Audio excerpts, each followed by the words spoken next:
Good morning doctor Ranjan. Good आपका morning. स्वागत है आज की टॉपिक में, जो कि स्पिरिचुअलिटी पे है। डॉक्टर रंजन एक एमबीबीएस डॉक्टर हैं, एक एक्वापंक्चरिस्ट हैं, एक कीनोट स्पीकर हैं into energy medicine. Doctor Ranjan का मैं I just give you an introduction. He is a doctor who has integrated mental relaxation and subconscious programming into his therapies. He has worked with government hospitals and realized that energy healing modalities have better hope for humanity. He conducts meditation and acupuncture workshop for corporates.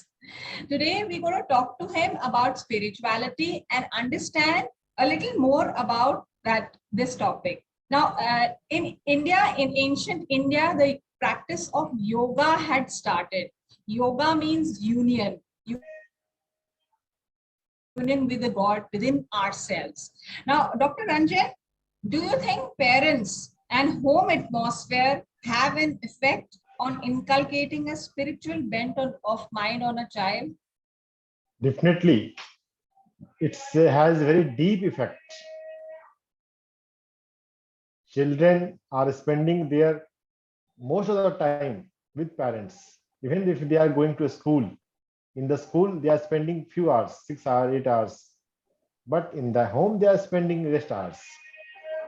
So whatever they listen, whatever they observe, how parents are talking, what are their approach towards life, how they conduct their work, how truthful they are, what are their attitude towards elders, attitude towards taking care of our own health, obeying the regulation and laws of land, laws of government. Everything leaves impact. And it is not like that what you teach to your children, how you live your life. Children learns by observation. So even if you are not teaching them, if you are reading Bhagavad Gita, if you are practicing spirituality in your life, even if you are not teaching them, they will observe you and they will start following you. Absolutely. Dr. Ranjan, in management practices and leadership, they say that it is not what you say, it is what you do. Yes. And in a practical life, in real home life, it is what exactly what you do gets followed. I tell my children, do this, but they will not do, they will follow what I do. Actually, that happens. Yeah. Yes, that's true. That's very much true. But there's one more aspect, one deeper aspect. It's not what you do, it's what you are, it's what you think, it's what you feel, that they feel and they will follow. They will perceive your vibrational frequency and they will start copying it spontaneously, without even they are not aware that they are copying their parents. So it many times happen. We unknowingly, subconsciously, we imbibe qualities of our parents. If there is anger in our father, there is a very high chances that children, son will copy the anger. Even though morally he thinks that anger is not good, but somehow it will percolate in their attitude, their behavior.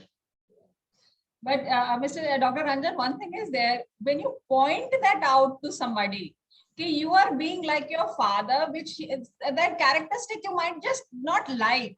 But if you point that out, that person will say, you must be joking. I cannot be like my father Yeah, or mother. I cannot yeah. be doing this. Now, why does this happen? We can't take criticism. It is very difficult to take criticism. And when that comes in front of us, that makes us very uneasy. Why do you think that happens? Yeah, that is the basic human nature. A primitive man, a primitive person that can't accept the criticism. But it's also a maturity of a person, that how much acceptable he is of his defects, his demerits. A mature person accepts the criticism. What Kabir says, Nindak niyare rakhiye. आंगन कुटी छवाए. If there is critic in your life, you should not run away from them. You should be listen them, and most of the time you will find that there is some truth, there is some right facts on the basis of which you can change your life, you can upgrade yourself. But criticism is just not that person is saying truth. It might be the other person is jealous also. And the other person might be wanting to put you down. There might be a reason there also. Yeah. How do you counter that? How do you know कि अच्छा ये सही कह रहा है, ये गलत कह रहा है? मतलब कैसे लो criticism? That's why contemplation is needed. चिंतन. हमें we should maintain a diary and we should contemplate 1 hour a day or at least 1 hour a week, that the way I am living the life, is it worthy to live or I need to upgrade some strategy. जो मैं बातें बोलता हूं, जो मैं करता हूं, क्या मैं अपने प्रॉमिस पे खड़ा उतरता हूं, या कोई भी काम, कोई भी गलती हुई, if there is any mistake, क्या उसको सही किया जा सकता था? कितनी बार काम करते समय गलती हुई वो पता नहीं चलता, बाद में रियलाइज होता है अरे ये तो मेरे से मिस्टेक हो गया, जिसको हम कहते हैं, इसको इंग्लिश में कहते हैं रिफ्लेक्टिंग. Yes. जब हम अपनी मिस्टेक को ठीक करने की कोशिश करते हैं तो कहते हैं कि जो हो गई है वो नहीं पता लगती. जब हम पुराना जाके देखेंगे तो रिफ्लेक्ट करेंगे, फिर सोचेंगे कि क्या अच्छा कर सकते थे, बेटर कर सकते थे. Yes. फिर हम उसको चेंज करने की कोशिश करेंगे. एक्चुअली ये सारे के सारे साइंटिफिक कॉन्सेप्ट्स वेस्ट से है, लेकिन हमारे जो इंडियन में कल्चर में ऑलरेडी हमारे स्पिरिचुअलिटी में ये पढ़ाए जाते थे पहले ही. अगर आप जैसे आप बात कर रहे हैं, आई एम श्योर हमारी जो प्रैक्टिसेस में ऑलरेडी ये बताए जाते हैं. That is what it means doctor Ranjan. या लाइफ को इम्प्रूव करने के लिए जो बेस्ट प्रैक्टिसेस हैं, वो चाहे ईस्ट के हो या वेस्ट के हो, हमें अडॉप्ट कर लेनी चाहिए. एब्सोल्युटली, कहीं से भी आई हो अडॉप्ट कर लेने चाहिए. एब्सोल्युटली. अब डॉक्टर रंजन, कहा जाता है अपने आप को ढूंढो, बाकी सब गूगल पर है. पर अपने आप को ढूंढना बड़ा ही मुश्किल है. ऐसा देखिए ये एक सब्जेक्टिव क्वेश्चन है. जैसे मैं बोलूं कि क्या आलू दम की सब्जी बनानी मुश्किल है या आसान है? आपके लिए आसान है, मेरे लिए मुश्किल है ना? कोई भी प्रैक्टिस है, कोई भी आर्ट है, उसमें जब हम उस डायरेक्शन में जाते हैं, उस फील्ड में जाते हैं, थोड़ा समय देते हैं, थोड़ा सीखते हैं राइट लोगों से, राइट टीचर से, राइट मेंटर से, तो वो मुश्किल नहीं रह जाता. तो जीवन में हमें मेंटर चाहिए, गुरु चाहिए. हमें राइट स्क्रिप्चर्स को, राइट लिटरेचर को पढ़ना चाहिए, भगवत गीता को पढ़ना चाहिए, चिंतन करना चाहिए. तो अपने आप को ढूंढना इतना मुश्किल भी नहीं है. मैं पिछले 15 सालों से मेडिटेशन सिखा रहा हूं, तो मेरा जो अनुभव है, इस रास्ते पर लोग आते कम हैं. जो आते हैं वो परसिस्टेंस के साथ, धैर्य के साथ रुकते कम हैं. लेकिन जो रुकते हैं, ऐसा नहीं है कि आप खुद को पा नहीं सकते. आपकी quality of life her direction से बहुत बेहतर हो जाती है. अपने आप को पाना गूगल पे ढूंढेंगे तो मुश्किल है, अपने भीतर ढूंढेंगे तो वो मुश्किल नहीं है. आजकल गूगल ही चल रहा है सर, और कुछ नहीं है. सब चीज गूगल पे ढूंढो. पर मेरे को याद है जब मैंने मेडिटेशन शुरू किया था तो मुझे बड़ी मुश्किल हुई थी, क्योंकि I could not sit with my self for a long time. But धीरे धीरे वो थोड़ा बेटर होता गया. आई कांट से कि मैं बहुत अहेड हूँ, बट मैं कोशिश करती रहती हूँ. मेरे स्कूल में भी हम लोग we are trying to teach meditation in schools also, which is a right thing, but many schools do not do it. Should parents teach meditation in school to children or not? Absolutely. School में बच्चे 6 घंटे 8 घंटे कुछ घंटे समय बिता रहे हैं, उससे ज्यादा समय तो पेरेंट्स के साथ बिता रहे हैं. तो पेरेंट्स अगर सिखाते हैं मेडिटेशन को तो ज्यादा अच्छा है. पेरेंट्स पे ज्यादा ट्रस्ट है, पेरेंट्स के साथ ज्यादा बॉन्डिंग स्ट्रांग है. टीचर्स के साथ आपका कनेक्शन तो 1 साल के लिए होता है, माँ से कनेक्शन आपका कितना पुराना है. तो वहां पे अगर आप मेडिटेशन की प्रैक्टिस है, मेडिटेशन टीचिंग है, तो वो ज्यादा हेल्प करेगा, ज्यादा इजीली वो आप बच्चा उसे स्वीकार कर लेगा. पेरेंट्स को ध्यान अपनाना चाहिए और सिखाना चाहिए। Absolutely, very very true.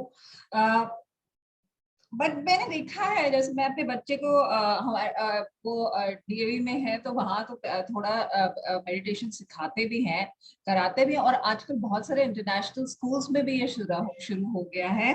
But I see my son struggle to sit still. Why is it difficult in the beginning, and how to start the journey with children? Any tips for that? मैं ऐसा कहूंगा कि meditation is not difficult अगर हम उसको right temperament, right way से approach करते हैं। तो सी, बच्चे प्लेफुल होते हैं, तो बच्चों को गेम्स के माध्यम से, फन के माध्यम से चीजें बताई जानी चाहिए, म्यूजिक के माध्यम से बताई जानी चाहिए। पहले कोई गेम हो, कोई प्ले हो, मस्ती में हो, 15 मिनट, हाफ एन आवर हंस रहे हो, और फिर 15 मिनट टू 30 मिनट्स के फन एक्टिविटी के बाद फिर उनको लेट कर शवासन में विश्राम करना। इसको योग में योग निद्रा कहते हैं, कॉन्शियस रिलैक्सेशन। तो मेडिटेशन से पहले योग निद्रा का अभ्यास आना चाहिए। जब योग निद्रा का अभ्यास थोड़ा सा आ जाता है कि वो 10 मिनट 15 मिनट आराम से लेट जाते हैं, फिर वो बैठ कर प्रैक्टिस करानी चाहिए मेडिटेशन। अगर मेडिटेशन योग निद्रा के बाद आए और योग निद्रा फन एक्टिविटी के बाद आए तो मेडिटेशन मुश्किल बिल्कुल ही नहीं है। तो सबसे पहले हमें लाफ्टर योगा करना चाहिए।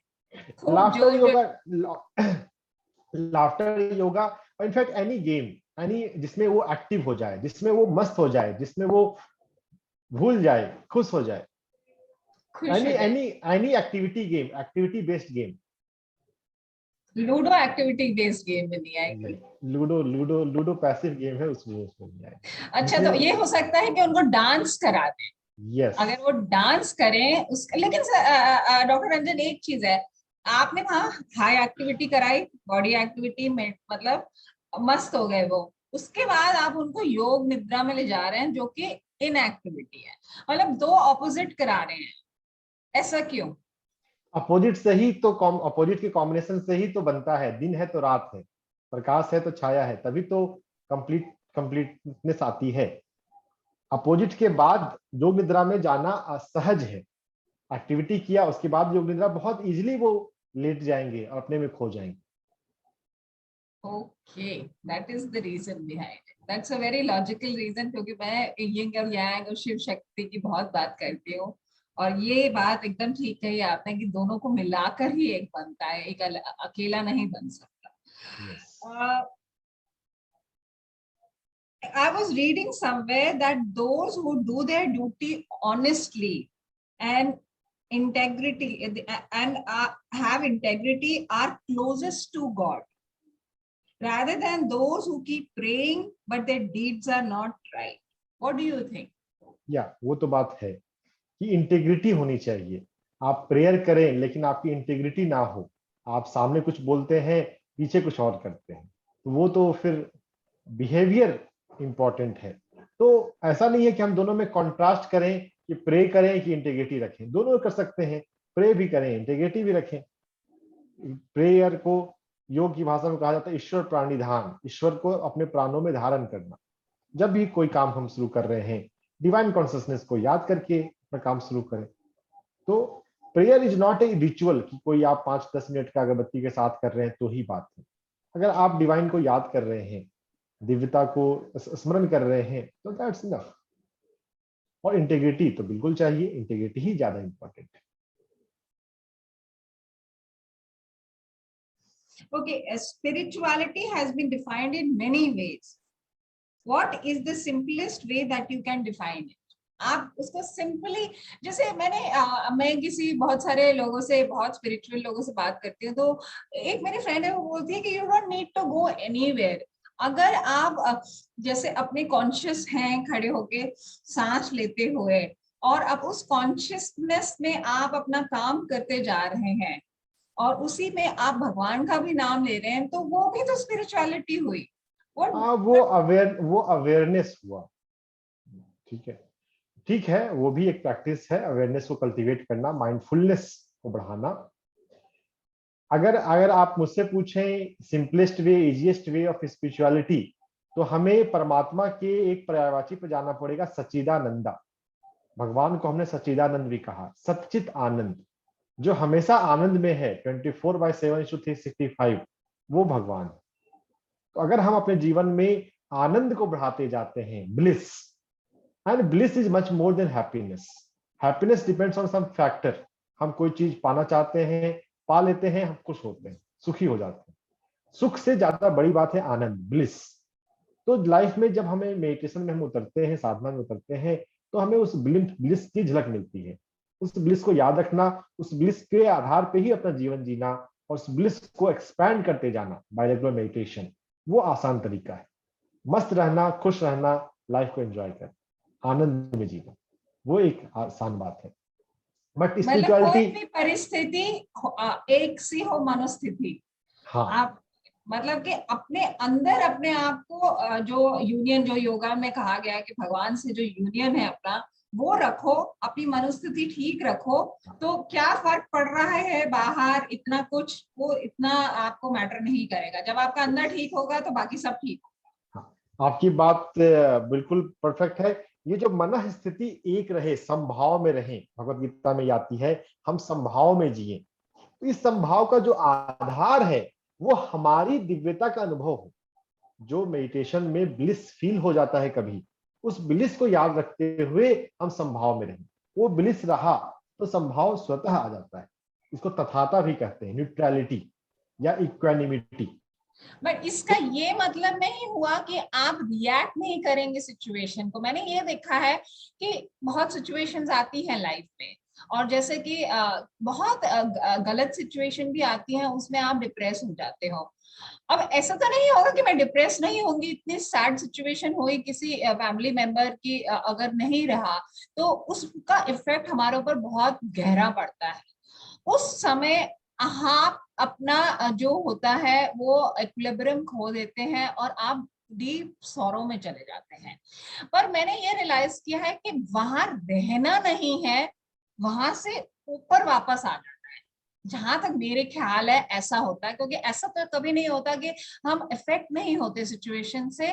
वो हमें बहुत बारी नीचे भी ले जाता है, ऊपर भी ले जाता है, और कहीं बहुत सारी जगह ले जाता है। लेकिन मुझे लगता है कि उसको कंट्रोल करके वो बीच में आ जाना ठीक होता है। आप क्या कहेंगे इसके लिए? देखिए, उससे पहले बात एक आपने बात बोली, ये ठीक है, ये ठीक नहीं है। स्पिरिचुअलिटी में हम अगर कॉन्शियसनेस के हिसाब से जीवन जी को देखते हैं, तो जीवन में कुछ बुरा है ही नहीं। Everything is just experience. ये जो बुरा है, ये मोरालिटी के हिसाब से हमने दुनिया में बातें बना ली हैं। ये चीज अच्छी है, ये अनुभव ठीक है, ये अनुभव ठीक नहीं है। हर एक अनुभव लाइफ में एक एक्सपीरियंस है। उस एक्सपीरियंस से हम सीख क्या सकते हैं, वो हम पर निर्भर करता है।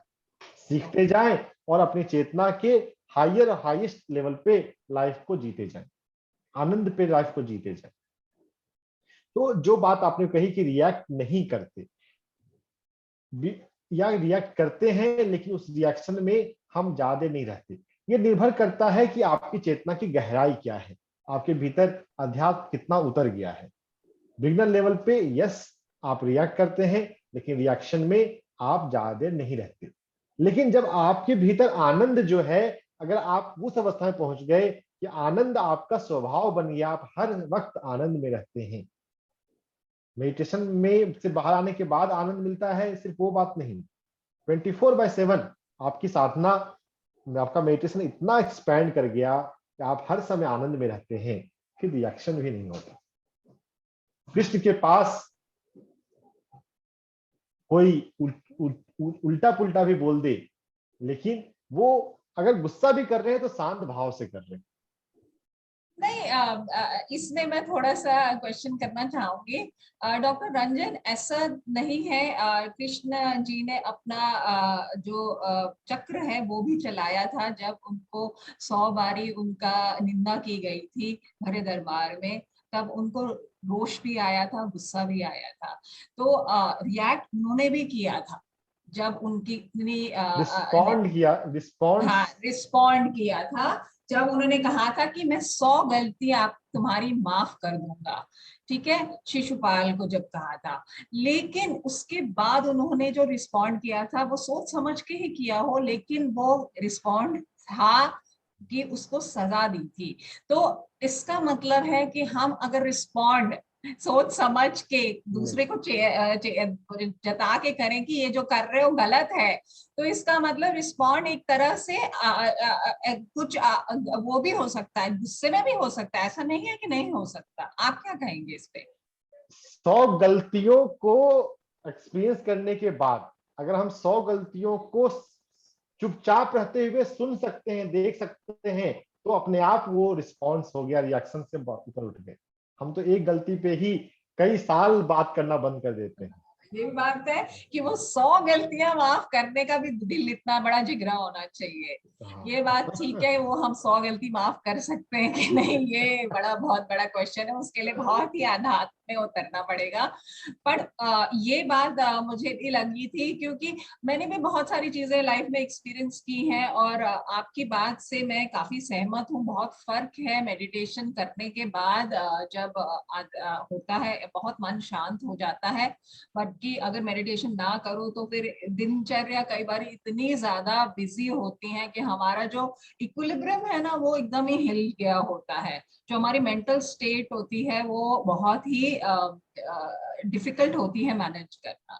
तो मैं ये कहूंगी स्पिरिचुअलिटी का बहुत बड़ा महत्व है, और हमारे कंट्री में तो योगा की शुरुआत हुई थी, जिसका मतलब ही है union with the God in yourself. So बहुत सारे क्वेश्चंस हैं, मैं आपसे बाद में नेक्स्ट सेशन में और बात करना चाहूंगी। आज का सेशन आज हम यहीं तक रखते हैं, और बहुत मजा आया डॉक्टर रंजन। हाँ जी, आप कुछ कहना चाहते हैं? दो बात कहनी है जाते जाते। एक बात तो आपने कहा कि हमारे भारत में योग है, और हम गर्व से कहते हैं कि गर्व से कहो आई एम प्राउड इंडियन, हम भारतीय हैं। एब्सोल्युटली, आई एम अ अगर प्राउड अगर इंडियन। अगर हमें प्राउड इंडियन है, तो इंडियन कल्चर का जो शान है, जो योग है, भगवत गीता है, वो तो हमें पूरी तरह अपनाना ही चाहिए, पढ़ना ही चाहिए, अपने जीवन में आत्मसात करना ही चाहिए।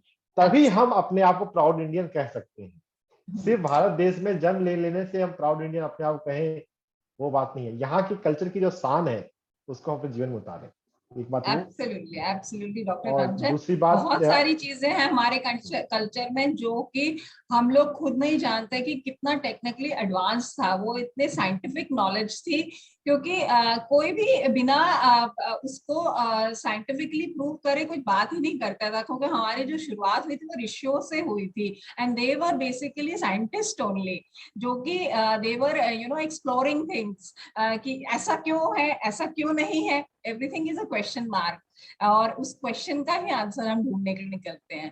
तो मैं ये कहूंगी we are very advanced religion, and अपने संस्कृति से हमें we should be very proud of it.